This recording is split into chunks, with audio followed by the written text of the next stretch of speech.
Destroying Destiny, Book 1, The Westerfish, Chapter 10, The Easter Bunnies' Children. Standing in the murky, muddy marsh, called the Croaking Swamp, Gertrude speaks with Patrick the Protector, the massive frog who only moments before seemed mindless and unintelligent. The frog only acted mindless for the sake of Gertrude and Bonny's prank on Pancake. So the boy quickly discovered the frog to be quite the opposite, being insightful and reasonable. And now, flustered from the prank, Pancake stands a distance away, attempting to relax, while the boy works things out regarding the appointing of a new Easter Bunny. So, you wish these bunnies to travel with you to the islands of the East? Croaked Patrick the Protector, shifting his large webbed feet. Yes, precisely, Gertrude responded. We must overthrow the Westerfish, and one of these bunnies must take its mother's throne, becoming the next Easter Bunny. Yes, I see, Patrick said, his belly bulging as he took a deep breath. Rabbit, he burped. Yes, I understand. I fear that the bunnies will have nothing to do with that. Too scared. That doesn't work. We have to have someone to take control of the islands, Steve said. Oh, but young Backpack, the creature must be willing to bear the burden, Patrick said, shooting his tongue out to catch a bug nearby. It is a large responsibility to provide the world with Easter eggs. At the least, you need to take the territory, killing the Easter Bunny, and as many of its hatchlings as you can. Yes, I agree, interjected Bonny the bold bunny. I wish to avenge my mother. Now, Bonny, I want to avenge your mother as well, but we mustn't be hasty, kindly disciplined an old small bunny, hobbling through the mud, then addressing the boy. Boy, I am Benjamin Bunny. I am Bonny's father and mate to the late Easter Bunny. Her name was Carol, and I love my dearest Carol, dead or alive, but I can't risk losing our children. What is your plan? If you want me and my children to go with you on this journey, you must have a plan. I have no plan, Gertrude sighed. I would have to see the area and the resources that we have to work with to come up with a concrete plan of action. At this point, I need reinforcements. Gertrude combed back his muddy black hair. What about the candy people captive by the Westerfish? Those are your children, too. Do it for them. Old Benjamin chuckled. No, those aren't my children.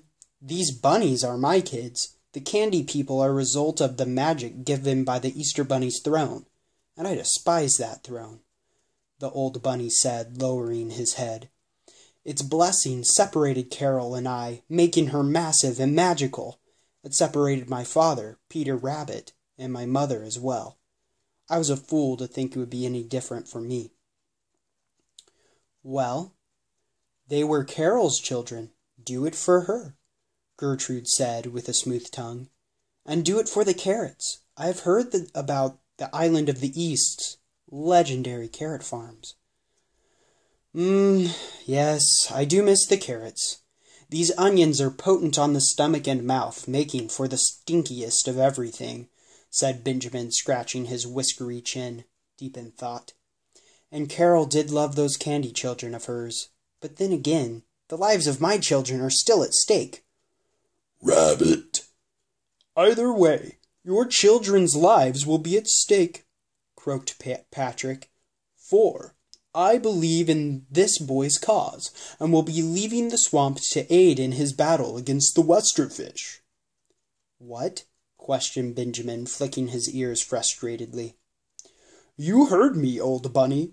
I plan on leaving the Croaking Swamp, so you can either help this boy and his friends win back your territory, or you can die here unprotected in the swamp. The frog bellowed, flicking his tongue out at an insect and swallowing, satisfied and sassy. And I do not think I will return. My mate, Patricia, and I have always wanted to live in a lake. So we will stay in the lake containing the islands of the East, protecting the territory from further trouble if Dark Lord Jane sends it." "I see," the old bunny muttered, biting his lip in thought. "You've made our choice inevitable. So you will fight with us?" Gertrude asked. "Yes, I suppose. I would much rather die fighting than die at the mouth of a swamp-swimming fox," the bunny sighed. "Let me tell the children of their fate." Benjamin turned, stood on his hind legs, raising himself as high as he could, then spoke as loud as a bunny can, which isn't very loud. "Children!" Despite the quietness of their father's loudest, the children raised an attentive ear. "I hate to inform you, but we are returning to the islands of the East." A short silence ensued. Then a loud proclamation of joy and happiness erupted. "Now wait, before you get excited," their father yelled. "We must go back and fight for your mother's throne." The family of bunnies screamed even louder with joy. "Wait, whoa," their father said. "I thought you guys didn't want to fight for the throne." The mass of bunnies nervously looked at themselves, and one of them approached their shocked father and gasping sister, Bonny. "Father," said the one, "we were just acting scared to please you. We didn't want to disappoint you and your wishes, so we acted frightened. But we're all with Bonny on this, honestly. We want to fight for our mother's throne and territory. See, look at what we've been working on in our spare time." All the bunnies pulled spears and slingshots of various size and design from out of the muck and waved them triumphantly at their father. "Wow," their father gawked. "I had no idea. And does any one of you wish to take the throne, becoming the new Easter Bunny?" A bunny with fur as brown as mud, and mud all over her fur, named Coco, hopped through the crowd. "I do, Father. I've always wanted to be the Easter Bunny." Benjamin put a paw on her furry cheek, accidentally smearing mud all over her face. "Oh, sorry, dear." The old bunny wiped his paw on his fur, then placed it on her cheek again. "Are you sure you want to bear the burden of the throne's blessings?" Coco let a tear roll down her cheek. "Yes, I am sure." The brown bunny paused. "Do you think the people be okay with a brown bunny rather than a white one?" Calmly, Benjamin smiled. Of course the people will be. Color of fur is of little importance." "Wow, Coco, I am proud of you." Coco bashfully grinned while her father addressed the rest of the bunnies. "Well, it is official then. We will fight for your mother's throne, and if no other wishes to take the throne, I deem Coco as worthy of becoming the next Easter Bunny." A glorious roar of applause spread throughout the Easter Bunny's children, all joyously awaiting the day to avenge their mother. To Bonny and their father's dismay, the bunnies revealed their belligerent plans and organization. The bunnies split into 10 regiments of 20 bunnies, each with its own commander.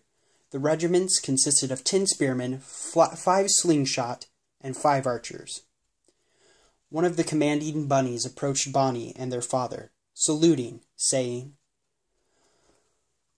"Colonel Bonny, General Benjamin, and soon-to-be Queen, Coco, we are at your service with stone-tipped spears, frog-tongue slingshots, and bow and arrows." Benjamin combed his hairs back in awe. "I am General and Bonny is Colonel?" "Yes, Father. We have worked hard for you two, knowing a day would come such as this," the bunny said. "We rummaged through sticks, stones, and frog-tongue upon frog-tongue, looking for the best of the swamp to make our weapons out of. Then we organize ourselves into the ranks you see here. We are your army, sisters and father." Bonny, the tricky, bold bunny, hopped with joy, while her father simply looked upon his children with pride. And Coco, she smiled as her army yelled rabbity battle cries. Gertrude flipped his sword happily in thought and thoughtfully happy, while Patrick burped a bullfrog's bellow, calling for his mate Patricia to come to him. And Pancake turned her frown upside down, smiling at the thunderous joy of the bunnies, then approached Gertrude. The candy girl placed her hand on Gertrude. From what I hear, we have reinforcements, no plans, but numbers. Holding his sword still, Gertrude smiled. Yeah, we have numbers, roughly 200 bunnies, and soon to have 2 massive frogs. Gertrude turned to face Pancake. I really am sorry about the prank. Yeah, I know, Pancake sighed, then smiled. After trapping and feasting on long-legged swamp chickens, our heroes began their journey out of the swamp with the army of bunnies following behind them, and Patrick the Protector and his newly arrived mate, Patricia, taking the rear. The travel was slow and the headway was toilsome, but with the battle cries of bunnies and the croaks of monstrous amphibians urging our heroes on, the boy, the girl, and the backpack proudly marched toward the lamented lake, the next step before reaching the islands of the East.